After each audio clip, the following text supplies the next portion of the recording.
Aujourd'hui, je vais vous parler d'une série disponible sur Netflix qui a pour titre Un très mauvais pressentiment. En fait, c'est une série qui commence comme un drame de couple avant de glisser vers quelque chose de beaucoup plus angoissant, voire d'effrayant. Alors on va pas se mentir, au départ, j'ai regardé cette série par hasard. Mais en fait, j'ai totalement accroché. Surtout que l'histoire est assez simple.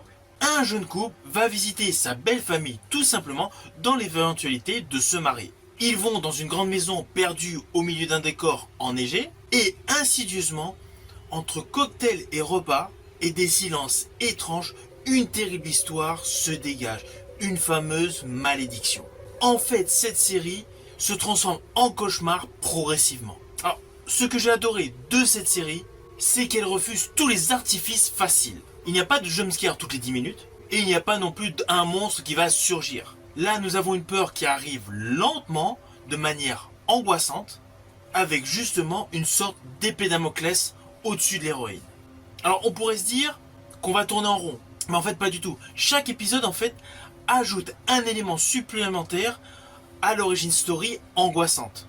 Et surtout, il y a un souvenir mais totalement inattendu. Implicitement, la série joue sur les doutes, et on se dit même l'héroïne va devenir paranoïaque. Et tout cela est grâce à une bonne écriture du script. Alors, visuellement, c'est assez classique, assez convenu. Je rajouterais quand même que les décors enneigés apportent une plus-value au contraste qui devient très anxiogène, très dark et surtout dans la dernière partie très gore. Il y a un côté dans la photo qui est totalement glacial. Alors, outre le fait de la mise en scène, en fait, l'histoire pose une réelle question. Est-ce qu'on connaît vraiment la personne avec qui on a décidé de vivre? Est-ce vraiment notre âme sœur? En fait, c'est une des questions fondamentales de cette série.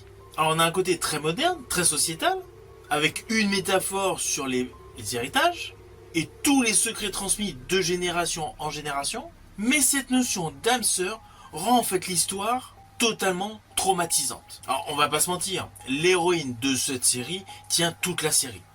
Tous les acteurs sont bons, sont convaincants. Je rajouterais même que le patriarche, qui a plusieurs décennies, a un côté très mystique, très anxiogène, il le fait parfaitement.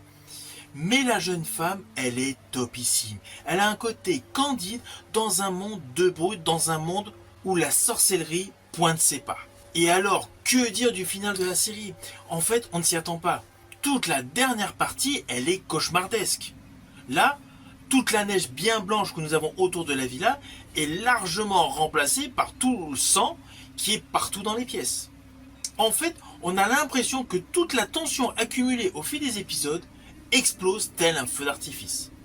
Et je rajouterais que pour ce type de série, le final n'est pas du tout prévisible. Je ne m'y attendais pas. Naturellement, c'est une série que je vous invite à découvrir sur Netflix.